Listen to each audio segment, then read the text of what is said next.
ঢাকা ছাড়া ৬৪ জেলা ভ্রমণে সবাইকে স্বাগত। আজকে আমার তৃতীয় দিন মৌলভীবাজারে। এই যে কুইছে কুইছে খাইলে কিন্তু প্রচুর রক্ত হয়। এই যে কুইছে, ওরে ভাইয়ের সাথে এখন শেষ বেলার একটা রিক্সায় ট্যুর চলছে। বড় বড় যে শপিং মল গুলো আছে মৌলভীবাজার, ওইগুলো দেখতেছি।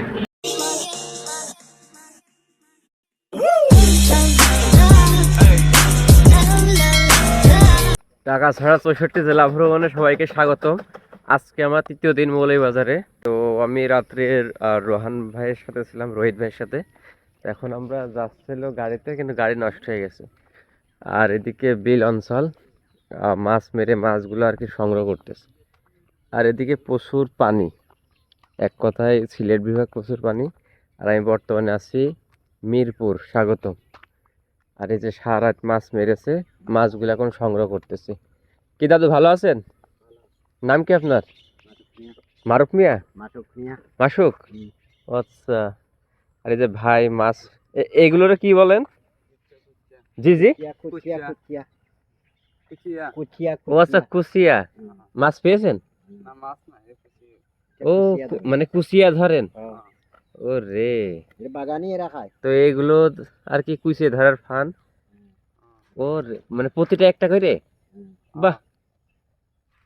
তো ভাই আপনার নামটা? বীরেন বীরেন্দ্র শৌকাত। নামগুলো অদ্ভুত। আর আমাদের ওইদিকে হলো বড়শি দিয়ে ধরে, বড়শি গর্তের ভিতরে দিয়ে দিয়ে হলো ধরে। আর এদিকে তো নতুন সিস্টেম দেখলাম। তো যে এক এক জেলার এক এক প্রচলন, এই আর কি। তো এই যে ভাই আর এই যে দাদু, এই যে কুইছে কুইছে খাইলে কিন্তু প্রচুর রক্ত হয়। এই যে কুইছে, ও রে। আমাদের গাড়ি হচ্ছে নষ্ট হয়ে গেছে, স্টার্ট নিচ্ছে না। আর এই গাড়িতে করে আজকে আমরা ঘুরবো।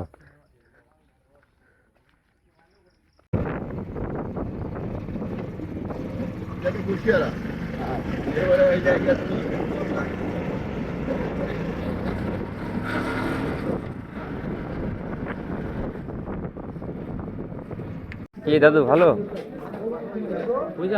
এই তো। তো আমরা মৌলভীবাজারে এসেছি ইসলামপুরে মাছ বিক্রি দেখতে। আর হ্যাঁ বুঝিনি। হ্যাঁ হ্যাঁ নেবো। এই যে মাছ দেখতে এসেছি।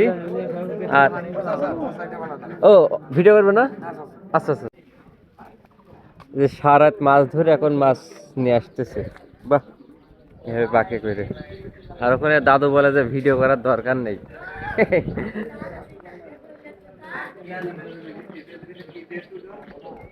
আজকে আমার সাথে তিনজন আছে। আর রোহিত ভাই, তারপরে রোহিত ভাইয়ের বড় ভাই আর একটা ভাই। তো আমরা এখন চা খেতে আসলাম মৌলভীবাজারে। হাওড়ের মাছ কেনা বেচা দেখি এখন এসেছি কাশিমপুর পাম্প হাউসে। এ হচ্ছে মৌলভীবাজারের পাম্প হাউস। এই যে মূলত এই যে হাওড়ের পানিগুলো আর কি পাম্পের মাধ্যমে নদীতে দিয়ে দেয়। ভাই এটা কি নদী? কুশিয়ারা। তো আমার সাথে মিঠু ভাই আছে, আর রোহিত ভাই হলো বাজারে এখনো আছে। মানে এই পাম্পের কাজ কি একটু বলেন তো? হাওরে যখন বন্যার পানি জড়ো হয় হুম হুম। তখন এই পাম্পগুলা দিয়ে পানি এই নিষ্কাশন করা হয়, নদীতে দিয়ে দেয়? নদীতে ফেলা হয়। ও আচ্ছা আচ্ছা। এখানে কিন্তু অনেকগুলো পাম্প আছে, এখন মাত্র হলো দুইটা চলতেছে, এই একটা আর ওই একটা। আর এই পাইপগুলোর মানে সাইজ এতটাই যে এর ভিতর দিয়েও নাকি মানুষ চলাচল করতে পারে। আর এই যে একটা দাদু। দাদু ভালো আছেন? নাম কি আপনার? মুনতাজুল্লাহ। তো দাদুর সাথে দেখাই গেল। আর এই পাম্প নাকি যখন বৃষ্টির পরিমাণ, পানির পরিমাণ বেশি হয় তখন আর কি চালু করে, যেন মানুষগুলো তলিয়ে না যায়, একটা ব্যবস্থা। তো যেসব অঞ্চলে বন্যা হয়, পানির পরিমাণ বেশি, তো ওই সব অঞ্চলে এগুলোর ব্যবস্থা থাকলে ভালো হয়, যাতে করে বন্যার হাত থেকে রক্ষা পায়। হচ্ছে অবস্থা। এই যে পাম্প এক লাইনে, পানি কিভাবে চলতেছে, ওরে আল্লাহ। একটু কাছে যাই। এই একটা, আরো একটা। এই যে শব্দ হচ্ছে ভিতরে। তারাই একবার নিয়ে হ্যাঁ।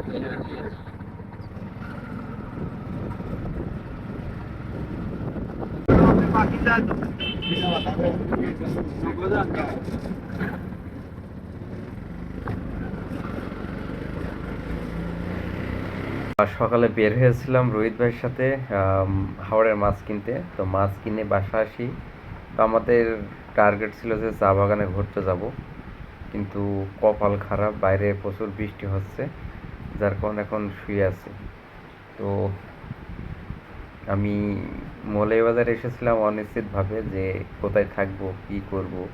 তো আলহামদুলিল্লাহ মৌলভীবাজারে আজ তৃতীয়তম দিন। তো সেই জায়গা থেকে খুব ভালো আছি আলহামদুলিল্লাহ। মানে আল্লাহ উত্তম পরিকল্পনাকারী, এটা কেউ অস্বীকার করতে পারবে না।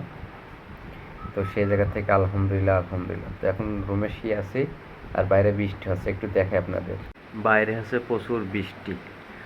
ওইটা হলো রোহিত ভাইদের আগের বাড়ি, আর আমি এখন বর্তমান বাড়িতে আছি। আর ওইদিকে পুকুর আছে, আর বাড়িটা একদম বাগান বাড়ির মতন, যে চারিপাশে প্রকৃতি গাছপালার মতন।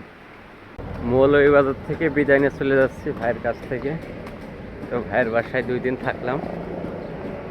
তো বৃষ্টির কারণে আর কি চায়ের বাগানে যাওয়া হয় না, ইনশাল্লাহ আগামীতে যাওয়া হবে। এই তো ঘোরাঘুরি শেষ, না আবারও ঘুরবো। তো ইন্ডিয়াতে অবশ্যই যাবেন আপনার বন্ধু আসলে।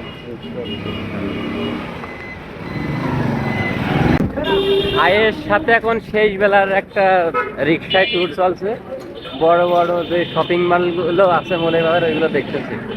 এই যে এই পাশে, এই পাশে, আর এই যে এই পাশে, আর এই যে বড় বড় এমবিআর প্লাস বড় শপিং মল। ওর রে, আর এই যে সব হলো আর্জেন্টিনার সাপোর্টার আর ব্রাজিলের। তো রাত্রে ব্রাজিলের খেলা, দেখা যাক কি করে। তো ভাইয়ের কাছ থেকে বিদায় নিয়ে চলে যাবো হবিগঞ্জে। দেখা হচ্ছে হবিগঞ্জে। আচ্ছা,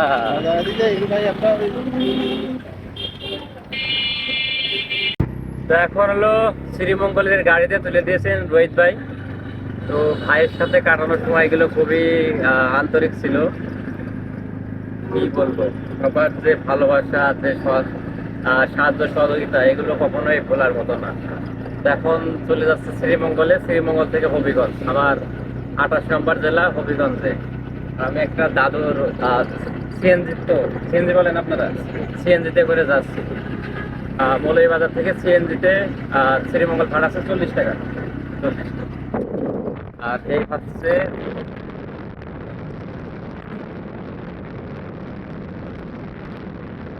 সিএনজি থেকে নেমে এখন চলে এসেছি মৌলভীবাজার স্টেশনে, এই শ্রীমঙ্গল স্টেশনে। আর এখান থেকে চা বাগানে যাওয়া ঘুরতে। আর এটা হচ্ছে শ্রীমঙ্গলের স্টেশন। আর তেলবাহী গাড়িগুলো দাঁড়ায় আছে, আর এখানে আছে ট্রেনের ডিপো। একটু আগে একটা সিলেটের গাড়ি চলে গেল, ট্রেন আর কি। তো একা একা ঘুরতে খুব মজা, কিন্তু এখন কথা হচ্ছে আমি হবিগঞ্জে যাব। হবিগঞ্জে কেউ নাই, তো দেখা যাক কপালে কোনটা লেখা আছে ওইটাই হবে। আর সামনেই হচ্ছে শ্রীমঙ্গলের ব্যানারটা। বর্তমানে ঘুরতেছি হচ্ছে বিজেপি ক্যান্টনমেন্ট আছে, সেই ক্যান্টিনে। এখানে অনেক টুরিস্ট আছে যারা বাইরে থেকে আসছে, এবং এখানে আর একটা জিনিস দেখাই, এই যে পাহাড়ে ঢলের পানি আসতেছে বাইরে থেকে। আর এদিকে মানুষ আছে, ওখানে শ্রীমঙ্গল লেখা আছে, আর ওখানে বৌদ্ধভূমি। আর এই বৌদ্ধভূমিকে কেন্দ্র করে এই পার্কটা একটু করা। আর ওখানে কিছু স্মৃতিস্তম্ভ আছে যেখানে শহীদদের নাম লেখা আছে। আর এখানে উপর থেকে আগে সবাই নামতেছে, আর আমি এখন উঠে চলে যাব উপরের দিকে। আমার কিন্তু এই শ্রীমঙ্গল আসার কোনো ইচ্ছা ছিল না, কিন্তু রোহিত ভাই বারবার বলল যে ভাই মৌলভীবাজার এসেছেন, আর যদি চা বাগান না দেখেন তাহলে তো হয় না বিষয়টা। তো ভাই আর কি জোর করে সিএনজিতে তুলে দিলেন যে শ্রীমঙ্গল থেকে তারপর হবিগঞ্জে যাবেন। তো আমি এখন এমন সুন্দর একটা জায়গায় আছি যে একা একা, বাট তারপরে ভালো লাগতেছে। দুই পাশেই চা বাগান, আর মাঝখান দিয়ে রাস্তা। এই পাশেও চা বাগান, মাঝখানে রাস্তা, আবার এই পাশেও চা বাগান। তো আমি একা একা চা বাগান ঘুরতেছি। ওয়াও, আরে সত্যি আমার দেশ খুবই সুন্দর, কিন্তু এটা আমাকে ঘুরে দেখতে হবে। যাদের টাকা আছে তারা দেখতে পারে, আর যারা ব্যস্ততার কারণে আসতে পারে না তাদের জন্য আমার ভিডিও। তো অবশ্যই আমার ভিডিওগুলো দেখবেন, শেয়ার করবেন এবং আমাকে সাপোর্ট করবেন, যেন শুধু বাংলাদেশ না দেশের বাইরেও ঘুরতে পারে। বর্তমানে খুবই একটা ভালো জায়গা, সুন্দর চা বাগান।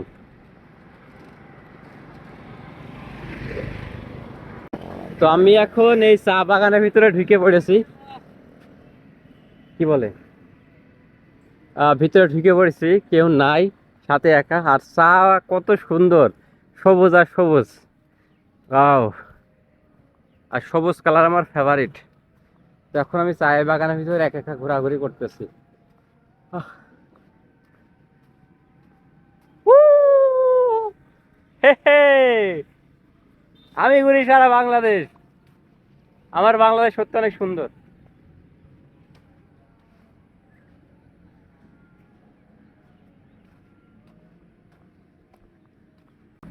তো চা বাগান ঘোরা শেষ, এখন একটা ঝিরির দিকে নামতেছি। এখানে পাহাড়ের ঢল থেকে পানি আসতেছে। তো এই হচ্ছে ঝিরিটা, আর যার পানি হচ্ছে ঘোলা প্রচুর। আর এই যে খড়ি নিয়ে মাথায় দিয়ে যাচ্ছে, এই যে এই ঝিরি, এই ঝিরি যদি পাথর থাকতো তাহলে পানি পরিষ্কার হতো। এই নাম কি, নাম কি? কৈলাস। ও রে, কৈলাস, কৈলাসের সাথে দেখা। আর এই যে বালি, আমি এখন এখানে নামতেছি। এই যে কৈলাস, এটা হাই বলে দাও, হাই। হাই। এখন কি করতেছো? কিছু না, গোসল করতে আছে আমার, গোসল করতে না। আচ্ছা, গোসল করবা। আর এই যে সব হচ্ছে বালি, এখান থেকে আর কি জমিয়ে রাখছে, পরে আবার নিয়ে যাবে। আর মূলত এই পানির ঢলের সাথেই কিন্তু এই বালিগুলো আসে। আর যে বালিগুলো এই যেখানে রেখে দিয়েছে, পরে সবাই নিয়ে যাবে, এই আর কি। এটা হচ্ছে মজা, একা একা ঘুরতেছি, লোকালদের সাথে কথা বলতেছি, তাদের কথা শুনতেছি, এই আর কি। আর এই যে পাশেই ঝিরি, আর আমি পাশ দিয়ে একা একা যাচ্ছি। আর এই পাশে আছে চা বাগান। তো ধন্যবাদ মৌলভীবাজার টিমকে, যারা আমাকে হেল্প করেছেন। কারণ আমি প্রথমেই এসেছিলাম কোনো হোস্ট ছাড়া। তো সেই জায়গা থেকে আমি রাহেল ভাইয়ের হেল্প পাই, ইউসুফ ভাইয়ের হেল্প পাই, এবং সর্বশেষ রোহিত ভাইয়ের হেল্প পাই। এবং রোহিত ভাইয়ের বাসায় এসে অনেক মানুষ এসেছিল, মিঠু ভাই, আরও অনেকে, যাদের সাথে করে সকালে হাওড়ে গিয়েছিলাম মাছ কিনতে, সেই মাছ খেয়ে আবার আসলাম।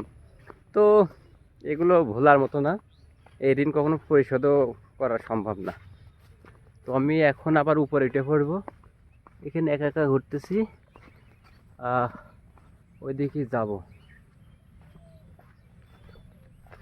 শ্রীমঙ্গলে এসে আনারস খাচ্ছি চা না খেয়ে, কারণ চা আমার পছন্দ না।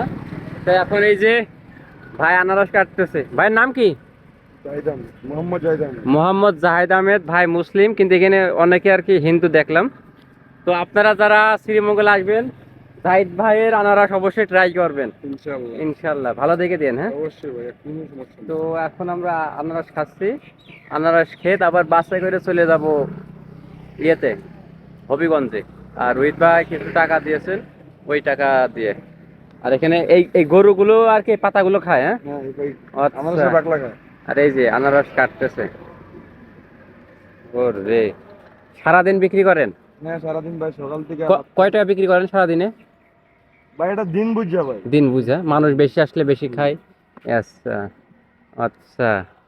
এই যে ওরে কাটা, এই যে টাঙ্গাইলে খেয়েছিলাম মধুপুরের আনারস, শ্রীমঙ্গল খাচ্ছেন শ্রীমঙ্গল আনারস, আর আজকে খাচ্ছি শ্রীমঙ্গল আনারস। সেই স্বাদ, খাওয়ার আগেই বলতেছি সেই স্বাদ। খাইয়াও বলবেন সেই স্বাদ। অথেন্টিক। আনারস খাওয়া যাবে।